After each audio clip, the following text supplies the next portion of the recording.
Welcome 6th standard children to your political life class. That is, I am continuing with the 8th chapter, that is rural livelihood. How the people in village areas are living. That's what in the last video I explained about Shegar and about Tulasi. All that I have explained, and Ramalingam also, isn't it? That is, Ramalingam, he possesses 20 acres of land and all. What about Tulasi? Tulasi is working in some other farm. രാമലിംഗമിൻ്റെ ജോലി സ്വന്തമായിട്ട് സ്ഥലമൊന്നുമില്ല, അപ്പം മറ്റുള്ളവരെ സ്ഥലത്താണ് ജോലി ചെയ്യുന്നത്.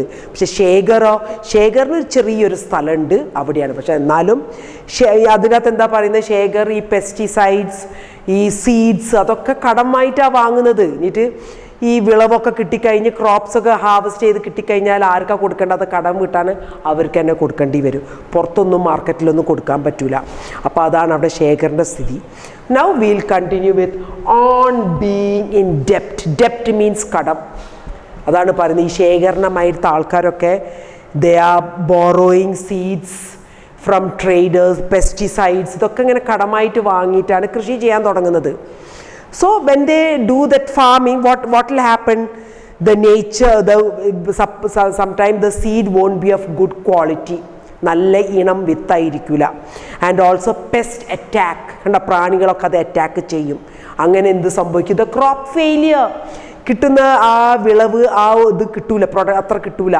Crop failure will be. And also monsoon also, if there is when the monsoon does not bring enough rain, അവിടെയും നഷ്ടം ഉണ്ടാവും.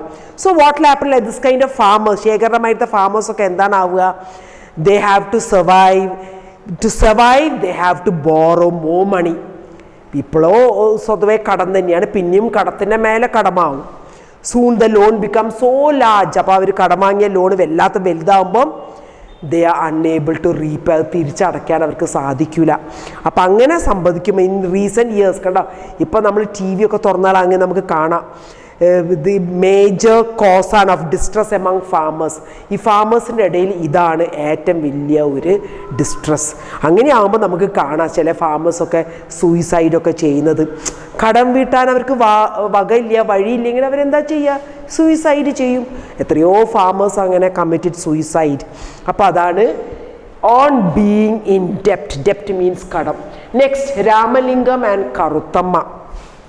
രാമലിംഗൻ്റെ വൈഫാണ് കറുത്തമ്മ. അപ്പോൾ രാമലിംഗം നിങ്ങൾക്ക് അറിയില്ല, ഒരുപാട് ഏക്കേഴ്സ് ഓഫ് ലാൻഡ് ഉണ്ട് അയാൾക്ക്. അത് കൂടാതെ അയാൾക്ക് എന്താ, ഒരു റൈസ് മില്ലും ഉണ്ട്, പിന്നെ ഒരു ഷോപ്പും ഉണ്ട്. ഷോപ്പ് എന്താണ്, അവിടെ വിത്തും ഫെർട്ടിലൈസർ, സീഡ്സ്, ഫെർട്ടിലൈസർ അതൊക്കെ ഉള്ള ഷോപ്പും ഉണ്ട്. അപ്പോൾ രാമലിംഗമിന് ഇഷ്ടമാതിരി ഇത് സ്ഥലമുണ്ട്, ഷോപ്പും ഉണ്ട്, അതൊക്കെ റൈസ് മില്ലുണ്ട്. ആ റൈസ് മില്ല് പാഡി വാങ്ങിയിട്ട് അവിടുന്ന് പൊടിപ്പിക്കുന്നുണ്ട്. ആ പിന്നെ റൈസ് അടുത്ത നിയർ ബൈ ടൗൺസിലൊക്കെ വിൽക്കും. കണ്ടോ, അത് അയാൾ മാത്രമാണ്, അങ്ങനത്തെ കുറച്ച് ഫാമേഴ്സ് മാത്രമാണ് ഇന്ത്യയിൽ കുറച്ചുള്ളൂ. കണ്ടോ, അതാണ് പറയുന്നത് രാമലിംഗം ഏക്കേഴ്സ് ഓഫ് ലാൻഡ്, കൃഷി കൂടാതെ A shop where he sells pesticides and seeds and also a rice mill. Next, agricultural laborers and farmers in India. അപ്പോൾ മൊത്തം നമുക്ക് ആഗ്രികൾച്ചറൽ ലേബേഴ്സ് മീൻസ് വയലിലൊക്കെ ജോലി ചെയ്യുന്ന ആൾക്കാരും ഫാമേഴ്സും മൊത്തം ഇന്ത്യത്തെ നമുക്ക് എങ്ങനത്തെയാണെന്ന് മനസ്സിലാക്കാം. അപ്പോൾ നമ്മൾ ഇതുവരെ കൽപ്പാത്തു വില്ലേജിൽ നമ്മളെങ്ങനെയാണ് തുളസീൻ്റെ മയത്തെ ആഗ്രികൾച്ചറൽ ലേബർ നമ്മൾ കണ്ടത്, Tulasi. And many farmers like Shekhar, കണ്ടോ കുറച്ച് സ്ഥലം മാത്രമുണ്ട്, പക്ഷെ അയാൾ എന്നാലും കടത്തിലാണ്.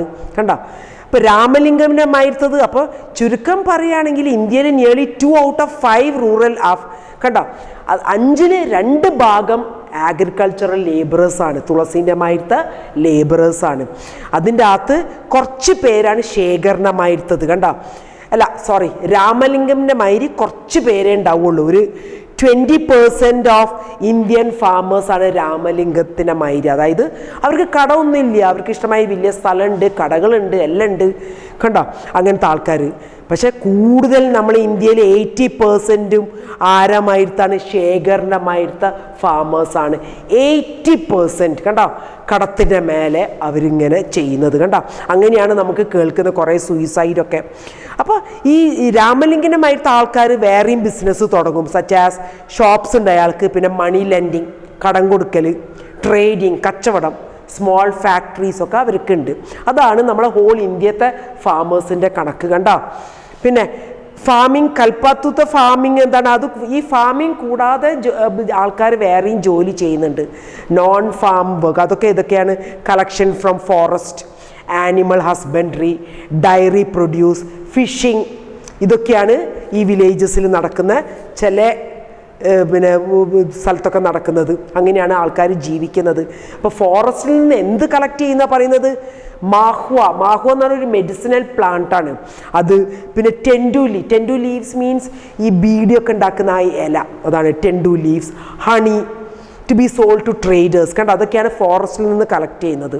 പിന്നെ അതേമാതിരി മിൽക്ക്, ചിലർ പശുവിനെയൊക്കെ വെക്കും, milk to cooperative society, taking, അതും ഒരു മെയിൻ സോഴ്സ് ഓഫ് ലൈവ്ലിഹുഡാണ് ചില ഫാമിലീസിലൊക്കെ.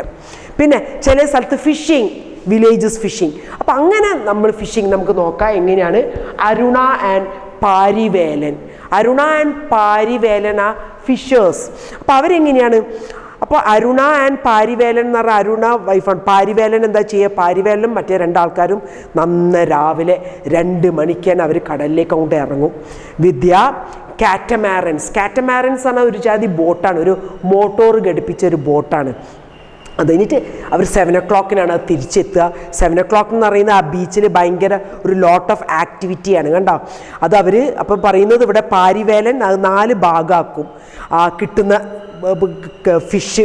അതായത് 3 പേരും കൂടെ 3 ആൾക്കാർ ഡിവൈഡ് ചെയ്തിട്ട് ഒരു ഭാഗം അത് എന്തിനാണ്? ഫോർ ദി എക്യുപ്മെൻറ്റ് മീൻസ് അവർ സ്വന്തമായിട്ട് മോട്ടോർ വാങ്ങിയിട്ടാണ് ഓടിക്കുന്നത് ഫിഷൊക്കെ. അതിൻ്റെ കേടുപാടുകൾ, നെറ്റിൻ്റെ കേടുപാടുകൾ ഇതാക്കാൻ ഒരു ഭാഗം അവർക്കും. പക്ഷേ വേറൊരു കാര്യമുണ്ട്, ഈ ഫിഷിംഗ് എന്ന് പറഞ്ഞാൽ എല്ലാ സീസണിലും ഒരു 4 മാസം ഫിഷിങ്ങിന് ബ്രീഡ് ചെയ്യാനുള്ളൊരു സമയമുണ്ട്. ആ സമയം വരുമ്പോഴാണ് ഈ ഫിഷേഴ്സൊക്കെ കഷ്ടപ്പെടുക.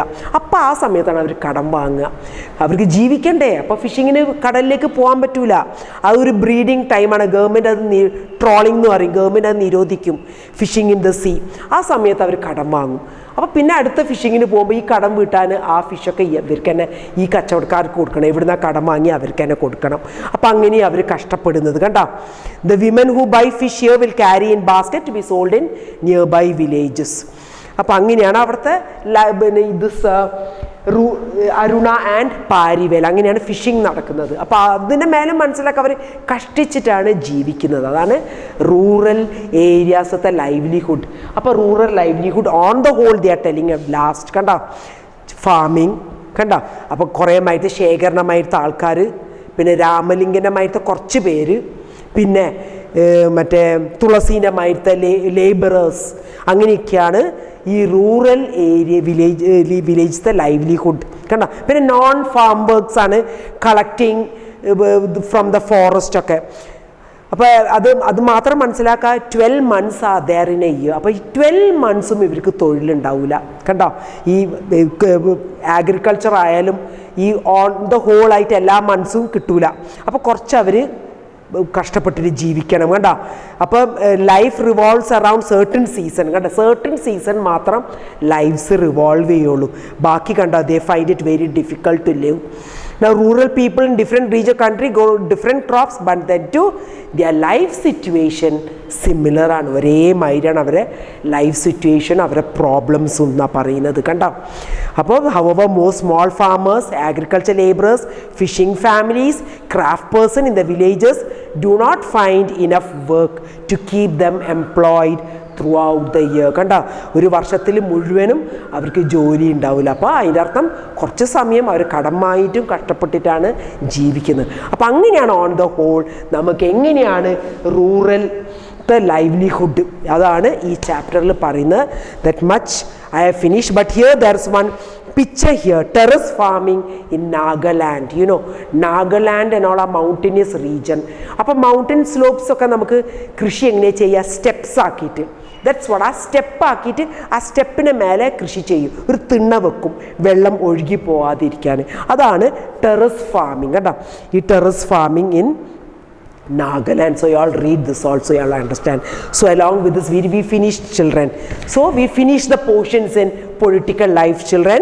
Along with this video I will be sending the answers also. You all study well for the exam. Thank you, children.